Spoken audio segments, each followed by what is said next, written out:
Hey Karen, do you hear me? I hear you. Perfect. Okay. Hopefully the rest of the Twitter community hears me too, because I've been having audio issues for a while. Sounds great on uh, my end.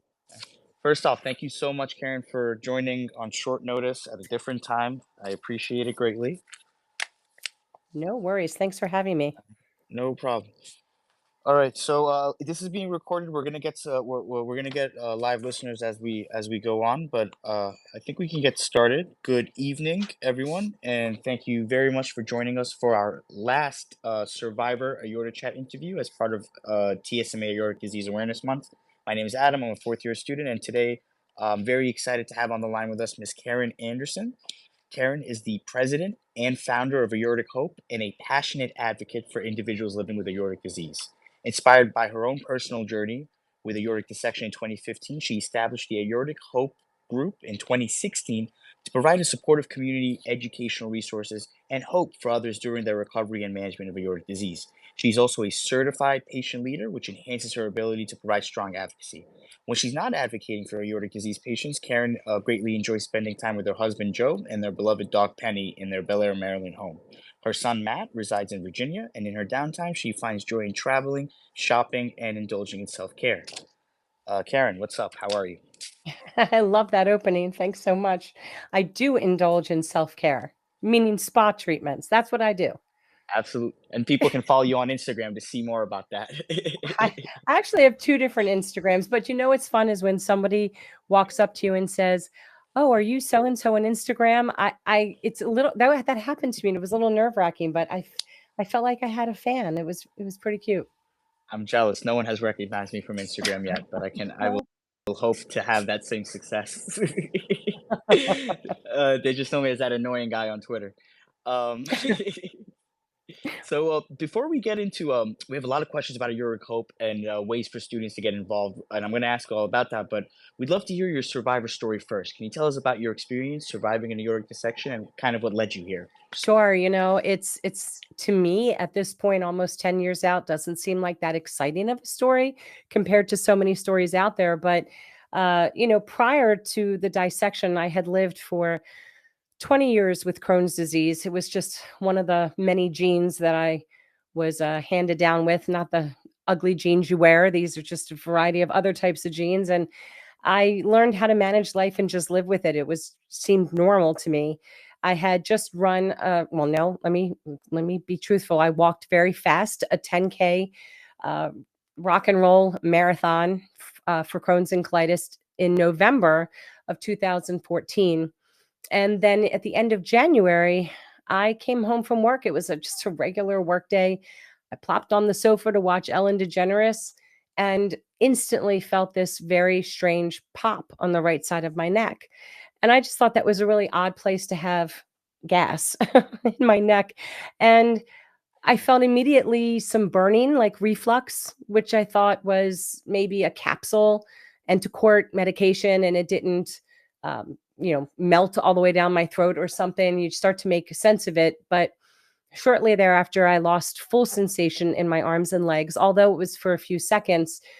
That's not something that you typically feel. We're not talking pins and needles. We're talking like nerve block sensation. And I just Right. assumed that after having 4 bowel resections, that gas from chicken teriyaki at lunch had escaped an anastomosis site and was on my spine because, that makes perfect sense. And that's what I told the EMS, the 911 operators, that gas was on my spine. After eating nasty aspirin when the ambulance got there, I walked myself out and up into the ambulance and told my husband, "Don't worry about calling my parents. This is just a Crohn's attack." My kid was excited at 14 to sit up in the ambulance and ride. But the hospital is local; it's a quarter of a mile down the street. And when we got in, the attendee immediately took blood pressures on both sides. The EKG was normal. My blood pressure was mildly elevated. Obviously, the blood pressure was significantly different on all sides, and I had a very strange fluttery sound coming from the base of my throat. And he ordered a CT scan right away. Now, I think the reason that this type of action was put in place for me despite not having any known connective tissue disorder was because they did have my medical records. They did know that I had detached my retinas, as so did my grandmother and my father, all on the same line. My father also had an abdominal aneurysm. So I'm not sure if they put all these pieces of a puzzle together, a puzzle that I never even knew existed. But they ordered the CT scan, and the only delay was that I have to be pre-medicated because I'm severely allergic to dye. But once I had the scan and a lot of vomiting and some neurological deficiencies that were starting to occur according to my medical records, they came back and they said that the scan showed I was having an aortic dissection and I needed to choose a hospital that I was going to be transported to. And I remember just looking at this doctor and saying, "Are you telling me I'm going to die like John Ritter?" And I think I had just seen an episode um, on a television show recently that went over that whole historic event with him. And not too many people your age group may know him, but he was a childhood actor for me, not without divulging my age. And I knew that that's what happened to him, and I can't remember that's what was in the forefront of my brain, but when I said it, he turned white as a ghost and just stared down. And I remember distinctly saying to my husband, "Well, I'm not calling my parents to tell them I'm going to die. You do that. If I tell them that, I'm going to get punished. I'm not calling them." It's so weird the things that you remember in a moment like that. So fast forward, there was a lot of moving parts. I did not get flown because it was icy, but got flown to like I got transported to University of Maryland shock trauma, which is where the sickest of the sick go. And I had 5 minutes to say goodbye to my kid. I had an ambulance ride to plan out my life, talk to my ex-husband, go over insurance policies, just probably plan everybody's lives, cancel my massage treatment for the next day, all the normal things people think about when they are, possibly dying. And was taken back into surgery, and 5.5 hours later came out unscathed. Had a Dacron graft put in the ascending, and while they were doing that, I dissected all the way down to the left iliac. So I'm very thankful I didn't have to feel any of that. Because as we know, that typically feels like your body's being ripped in half. I didn't Right. really feel a lot of pain, Adam. And that's what I think is very confusing for people. I think stereotypically people believe that patients, when they're having a dissection, are going to be in this incredible amount of pain. And that's just simply untrue. And there's a lot of misnomers and untruths in trying to visually diagnose somebody without having that CT scan and without asking questions about family medical history if it's not already written in the paperwork. So Right. anyway, I had my surgery and was discharged 5 days later, right out of the ICU. And that was it. Basically 2 years later, I discovered that I was having significant issues with my Crohn's disease and ended up having to have an emergency ostomy. All of the pain increased my blood pressure, and now I have two aneurysms. I have one at the root, 4.7, descending thoracic, 4.7, and aortic insufficiency of like 40%. So that's where I am today as a patient from the patient perspective. So that Wow. was the journey with the dissection. So, compared to people who lose half of their feet or, malperfuse to a kidney, I think I did okay. I didn't have any strokes during surgery. I did have like two TIAs about a year later, and I did have PTSD. But I'll tell you honestly, coming out of that, nobody told me about what to expect. There was no guidelines, there was no pamphlet. I had to navigate all of that myself. And so it took a long time before I realized I had some, trauma, and it was a long time of suffering, unfortunately. I mean, I'm sorry you had to go through all that, and your story is definitely, you went through a lot, and I know you're thankful, compared to some of the stories that we hear, but that's not an easy, that's not something that we ever could picture. So it's amazing what you were able to go through and kind of take away from it. Uh, you said that you know after this, it took you a long time to sort of gain control of your life again, find some solace in this, and it ultimately led to you forming this incredible Aortic Hope work group. Could you tell us about that part of your journey a little bit more? Sure. So the transition in that, when this happened to me, I realized by the month of May, 5, 6 months later, that I was not going back to work. And for me, it was probably because I was missing 6 feet of small intestine. And as all of the young physicians to be will know, that's a lot of area that absorbs medication. So my blood pressure is all over the place. It Mhm. can be high one day, it can be low another day. And the problem with that, of course, is some days I'm just have to stay really calm because it's too high. Other days I'm Mhm. half out of it because it's too low, and that makes working a very problematic situation. So I was granted disability, and being someone who worked since the age of 14, I was so incredibly lost. It's you're not just grieving the fact that you're not just experiencing fear because you just could have died. And we read these lines in our paperwork that say, your heart was stopped and then it was restarted. And you don't want to read this stuff in the first year because you don't really understand what that means. To physicians, that's just part of the process. It's not as big of a deal as it is when you read this about yourself and you realize what could have been.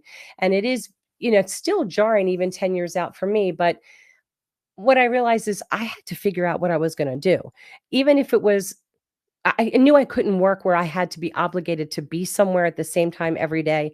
I knew it had to be something on my own terms. And I just had no clue how I was going to reinvent myself and become Carin 2.0. But when I was going to Facebook, because that became the place where everybody goes for information, which is very dangerous, I went to a bunch of different Facebook pages, and all I kept hearing was, "Gosh, if you think you're going to be alive at 10 years, you'll be lucky if you make it to 5." And as we know, this is due to misinformation. This is old news. This is back when physicians only followed those with a known CTD, and they weren't following people like me who did not know genetically the reason why this happened.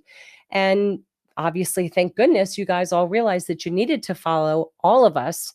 All of us need that golden ticket to get into an ER and have the golden standard of treatment. But you're still reading all of this information online. It's inaccurate. It's people playing doctor because they think they know what's best. And I just couldn't do it anymore. I'd had enough. And what happened was there was a gentleman named Timo Sunderland, and I'm so sorry for my voice. I'm still getting over a cold, so bear with me. A gentleman named Timo Sound okay. fine. A gentleman named Timo Sunderland, I think he's in Sweden. He created Aortic Dissection Awareness Day on September 19th, and it started in 2016. And this is now basically at a year and a half of me being out for my dissection. And so I talked with my hospital to see if they would have an event and allow a lot of patients to meet each other. And they said yes. So this movement was really growing and picking up steam, and everything self-funded. It was not a nonprofit. It was just the labor and love of a patient who wanted to see this become on the map as a rare disease. Well, I started talking with a woman who was a caregiver of her husband who had Marfan's syndrome, first one in his family, and their eldest of 3 children also inherited it.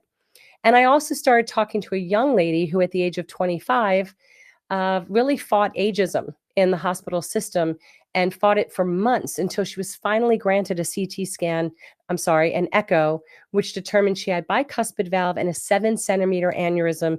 This girl maybe was 100, 105 pounds, very slender, lean, athletic. So you can only imagine what that looked like on the monitor. And we quickly Mhm. realized that she covered the aneurysm part of aortic disease. I had the dissection, and another woman was the caregiver. We just kind of looked at each other and we thought, we can do something with this. We've got all facets that we know of. We didn't know much then. We have it covered.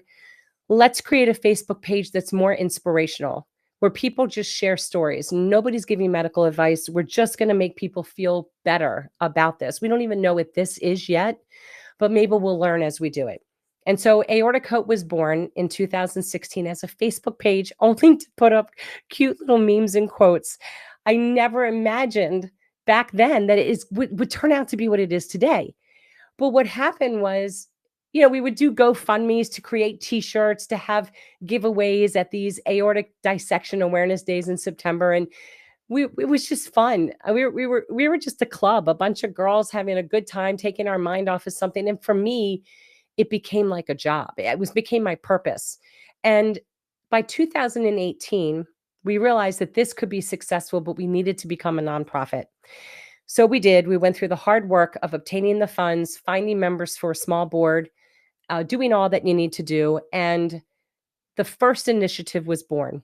Somebody was having what they called an aortiversary. First time I'd ever heard that, but the anniversary of their open heart surgery. And I decided, since I took up loom knitting, as any, disabled patient would, I decided to try to watch a video, and I loom knitted a heart-shaped pillow, and I stuffed it and sewed it up, and I sent it to her, and she went wild. And more people started asking for them, and I started knitting them. And then I said, I am too young to just become a crazy knitting lady. This isn't going to happen. So the funds that we raised through donations, we started Hope Mail. And what Hope Mail does is it Mhm. provides an acknowledgement of someone's aortiversary once in a year.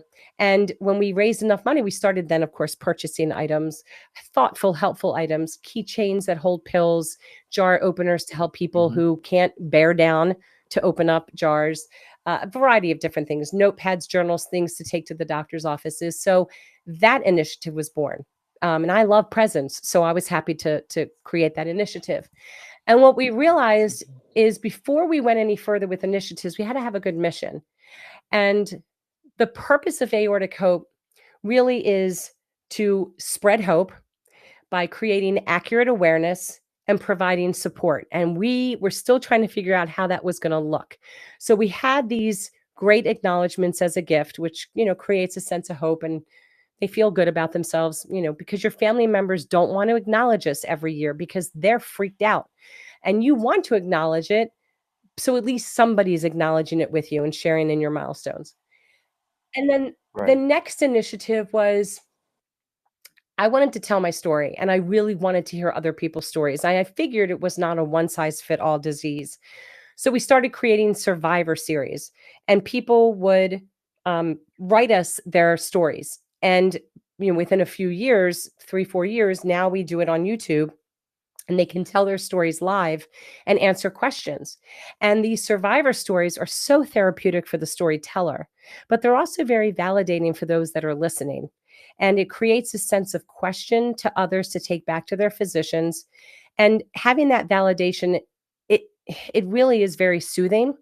And everybody usually comes away and thinks, oh my God, my story is nowhere near as bad as theirs. And even though it's not a competition, it creates perspective for people and reinfuses people with an ability to appreciate their life and their journey. And that, again, was because I wanted this to happen. So you see a theme here. It's kind of selfishness turned selflessness. The next thing that we did that has been incredible is we wanted support group meetings, but nobody across the United States was having support group meetings. They were a dime a dozen, and that would be like a brick and mortar in-person meeting. So we created online meetings, and we had people from all over. We still do, people from Australia, Trinidad, Italy, all over the States, all different time zones. We started off with one a month, and now we offer 3 general meetings, 3 caregiver only meetings, one in Spanish, one in Canada, and one every other month for those that are grieving the loss of a loved one to aortic disease. So it's grown substantially in the last 3 years. And what we found in these support group meetings is having them patient led or caregiver led is much more impactful than having them nurse led or therapist led. And that's because when a patient says, what is it like to have a chest tube? I can tell them what it's like. And I can tell them, don't trust the nurse when they say, I'm going to pull it out on the count of 3, because they're probably going to pull it out on 2. And I'm just being real. Or the You know what I mean? or the med Or student. the med students, exactly. And it hurts, and it hurts really, really bad, but it's over in a second. You know, unless you've had this done, you cannot speak from a place of authority. No medical book is going to convince somebody that you really get it unless you had that NG tube put down and coming out, or whatever the case is. So they like having it peer led. And we do not give medical advice. We moderate our moderators. They know what they're allowed to say and what they aren't allowed to say. So that became a huge initiative. And from there, we started interviewing physicians and disability attorneys and doctors of pharmacy. And they just moved from Facebook onto a YouTube platform, because we had to realize not everybody's on Facebook. That took a couple years to accept that. But now patients are in a position where they can talk with physicians and ask questions and see models and learn about the latest and greatest that's happening in this disease element. They never had that before. That does not really exist anywhere. I've seen webinars kick up, but a webinar is very different than a laid back, let's just talk to a physician and get real with what's going on and learn some real information. We post information about any type of research study that's going on, anything that we vetted that seems beneficial to the community, we definitely post that. And I guess our final pride and joy is aortic dissection, the patient guide. But before I get to that, some of the other things we do, just so that you know, is we take people's mind off of aortic disease. We've created a community. So we offer free Qigong every Sunday for mindfulness to address mental health issues. We have meditation. We have the aortic kitchen, so the community can come together during kitchen demonstrations. We have the aortic artist who takes us through crafting, which is just another form of distraction and grounding. And we've created this community so that people can live a very normal life and not have to talk about the disease. And it's become extremely popular. We have contests, there's just so much that we do. And we moved from Aortic Dissection Awareness Day to Aortic Disease Awareness Month, which you're very familiar with. Thanks to your hard work, Samantha Colin's hard work, and Duke's hard work, we're able to produce accurate information to really help the community form their questions to talk to their doctors. So getting back to the final thing I really wanted to talk about was the patient guide. And this patient guide was created in the UK and Ireland. And when I saw it in 22, I literally started to cry, because the first thing I thought is, if I had this patient guide, my journey with aortic disease would have been so much easier. This guide is written by patients and it is clinically reviewed. And did I just, oh, are you still there? I I'm just still heard there. music. No, I briefly got disconnected, but all our Okay. viewers were still hearing you. Oh, Please good. continue. Sorry Okay. about that. That's okay. So it's written by patients, clinically reviewed, and endorsed by different societies. We got control of having that book and brought it to the United States, rewrote that whole first patient guide, and have the full endorsement of the Society of Thoracic Surgeons and the Society for Vascular Surgery behind this book. And it's written in such an easy way that consistently the comments are that they wish they would have had this when they went through their dissection. I think it's just very honest, easy to understand information, everything from what's happened to you. Well, first of all, what is an aorta, right? They don't really know what that was. They learn about that. They learn what happened in their dissection. They learn how they were treated. They learn about the medications they're going to be on, the genetic components, the mental health issues they might be struggling with but are too embarrassed to admit. They learn all of the support mechanisms, as do their caregivers. So it's an extremely well-rounded guide. And now we've just about finished the aortic disease, the patient guide, which begins with aortic valve disease and takes you through aneurysms and does also touch upon aortic dissection. So that's everything in a nutshell. I hope I didn't talk too Just much. that, nothing else. That was a small Well, list, yeah, Carin. here's the one last tidbit. Everybody on the board and pretty much 99% of all volunteers with Aortic Hope all do this with aortic disease, and no one is compensated. That's the part I think that blows everybody's mind. There's 35 people that actively do work for the organization, and nobody takes a penny. It's literally a labor of love. And we all believe that if we can teach people how to ace their healthcare journey, and if we help one person, that's all the compensation that we need. And we do it while we're sick, while we're having our own anxiety, getting our scans. We just do it because it's what fuels us to live our best life another day. So that's that. And you do it, and you've helped serve an uncountable number of people with the work you and everyone else at the group has been doing, and it's a labor of love is just a wonderful way to Yeah. put it. And we're very, very excited for the guide being published, hopefully sometime next year. I'm sure patients have a lot to learn about it. um, for for our students on the line who feel inspired after this, these 4 weeks of aortic disease awareness and campaigning, how could students looking to get involved connect with you, or support the group in any way as this month You ends? know, when when you first came on, for example, that was very new to us. And it just made sense. I swear we're glutton for punishment. Most organizations out there might do posts on social media or on their websites 2 times a week, 3 times a week.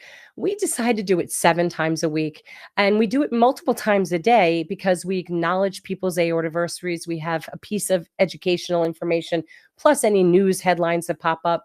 So every day has a significance and has a topic, and it's been me. It's pretty much been me. And only in the last year or two have I put together a social media team and really learned how to feel comfortable giving the control and going into a new lane that I need to be in to really create growth in the organization and outreach. But having med students, oh my gosh, it's so invaluable. It's incredible because as patients, we're hunting and pecking for easy to understand information on the computer. And while I understand, chat AI, whatever, GPT, whatever you guys call it, it's easy to come up with something. It's not as good as when we have an article or we have somebody who's been researching this information. So to have med students who are interested in providing information from the beginning of the aorta down to the end, all of the zones, talking about the disease elements, diagnosis, monitoring, treatment, genetic components, medication, and also giving some time to discuss the unfortunately not well discussed emotional impacts for all parties concerned is it's just Right. truly incredible. And so if people want to be involved, I'm happy to write anything you need after you've done this with us. Put it on your resume. We would love to have you. There's always room to add to the group. I'm always thinking of new ideas, but you can send an email to info@aortichope.org and I will reach right back out to you. Wonderful. So for anyone on the line today, we'll be sure to drop that email in our listserv with the TSMA as well as with this recording.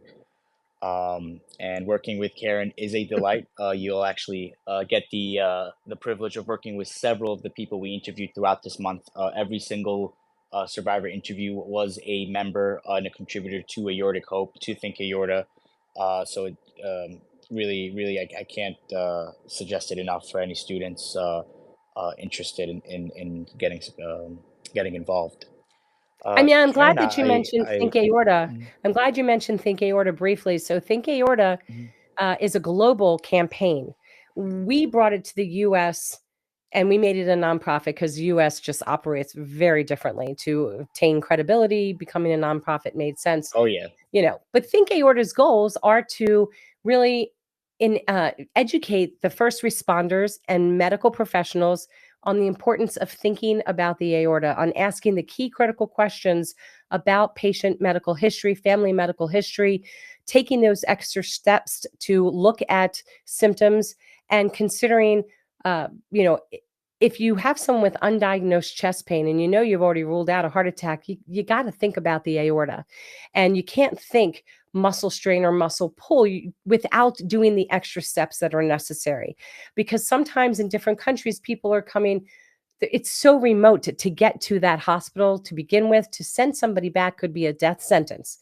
And we're in now so many countries. Egypt just signed on, Portugal, Spain, Brazil, Canada, all of the UK.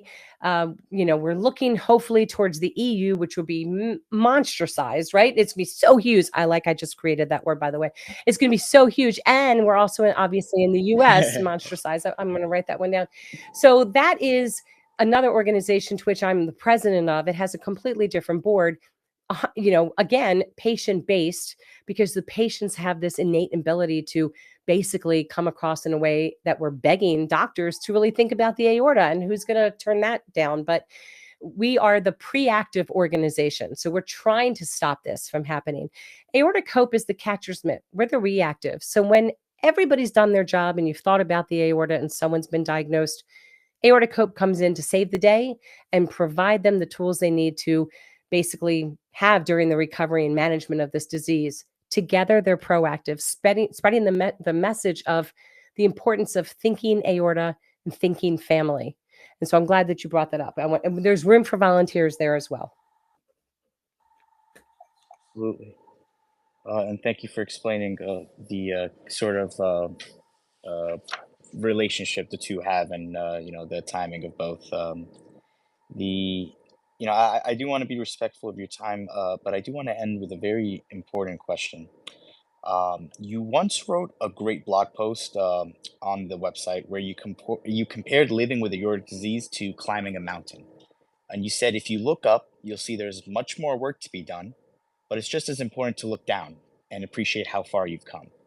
Looking back at your journey and all of the members of the Aortic Hope group, what are you most proud of what you've been able to achieve, and what do you wish we all take away from your stories as we end this month of September? You gave me this question ahead of time and I struggled. I struggled so hard to come up with one thing because again, I still look at this as a very selfish endeavor and that starts to make me feel bad, but I think it's just I think that I hope that people see me and realize we're all on this endless staircase, right? This endless mountain. It never seems to go down. It's always going up. Every day is another step up. And like you mentioned, even though you see this endless journey and you want to see an endless journey, right? Because if you're not seeing a journey, you're not journeying here anymore. I don't know where you're journeying, right? But when you look back, you see all that you've accomplished behind you. And I hope that I left the community realizing that I've been as genuine as I can. I'm as open of a book as I can be. I show the raw emotional side of living with any type of chronic illness. I also share all my milestones and I share my anxieties, I share my joy. And through all of the different initiatives that we're able to provide, I believe that there's something for anyone out there.